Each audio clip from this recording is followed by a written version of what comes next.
Madam नमस्कार. नमस्ते. तुमच्या घरामध्ये तुमची परवानगी घेऊन आतमध्ये आलोय. हो.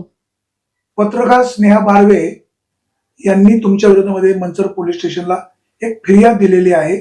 तुम्ही तुमच्या पतिराजांनी गुंड आणून त्यांना मारहाण केली. वस्तुस्थिती नेमकी काय? नमस्ते, माझे नाव तनुजा रामदास जाधव. मी एस कॉर्नरला राहते. माझे मिस्टर ते प्रयागराजला गेले ते, म्हणून मी तुम्हाला खरी वस्तुस्थिती सांगते. माझे मिस्टर आणि मी आम्ही दोघ जण खाली चर्चा करत होतो माझ्या भावाच्या अॅनिव्हर्सरीची. तर तिने कोणती काय नाव तिचं काय म्हणालात? स्नेहा बारवे.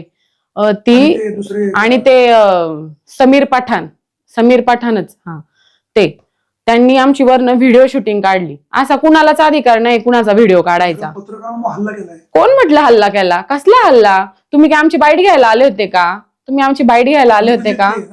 हा, ते काय आमची बाईट घ्यायला आले होते, आमच्याशी काही वार्ता करायला आले होते, मग आम्ही त्यांच्यावर जाऊन हल्ला केलाय? काय या गोष्टीला अर्थच नाहीये. वस्तुस्थिती नेमकी काय? काय घडलं नेमकं? वस्तुस्थिती हीच आहे. आम्ही माझे मिस्टर मी आम्ही दोघ जण खाली उभे होतो. आम्ही बोलत होतो. माझ्या भावाची अॅनिव्हर्सरी होती म्हणून ते दोघे जण इथे आले होते आणि आम्ही बोलत होतो, चर्चा करत होतो. तर त्या बारवेबाईनी आमचा वरनं व्हिडिओ काढला. तो व्हिडिओ काढताना अशी तुम्हाला कोणतीच अथॉरिटी नाही कोणत्या माणसाची पब्लिकची तुम्ही व्हिडिओ काढू शकता का सर? तुम्ही नाही काढू शकत. तिला म्हणून तो आम्ही जाब विचारला, तुम्ही आमचा व्हिडिओ का काढला मॅडम? खालून विचारला आम्ही, मॅडम तुम्ही व्हिडिओ का काढला? तुम्ही आमचे बाप लागून गेलेत का? हे लागून गेलेत का?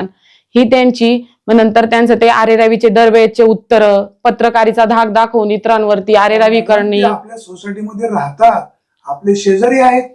हो सर, आम्ही चांगलेच बोलतो सर. ते आमच्या इथं राहतात.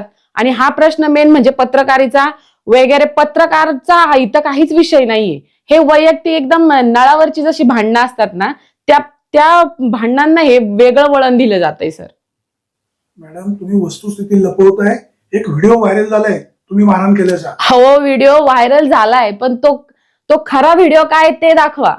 तो क्रॉप करून नका दाखवू, कळलं का? जो खरा व्हिडिओ आहे ना तो व्हिडिओ दाखवा, क्रॉप करून नका दाखवू व्हिडिओ. तुमच्या संदर्भात जी फिर्याद दाखल झालेली आहे त्या संदर्भामध्ये पुढची भूमिका?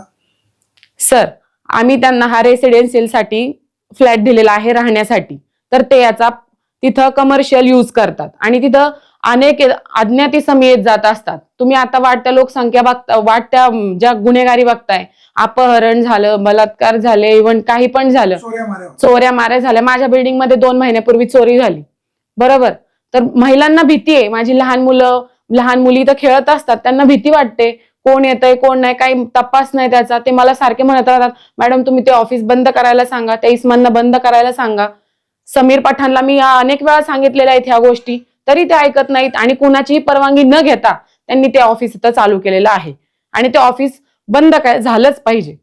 आणि असा पत्रकारीचा धाक दाखवून तुम्ही कुणावरही वचक नाही दाखवू शकत. मॅडम तुम्ही सांगताय ही माहिती जर खोटी ठरली तर? खोटी ठरूच शकत नाही. सत्य सगळ्या जगाला माहिती आहे आणि सत्य कधीच लपत नसतं. ते एक ना एक दिवस बाहेर येतच.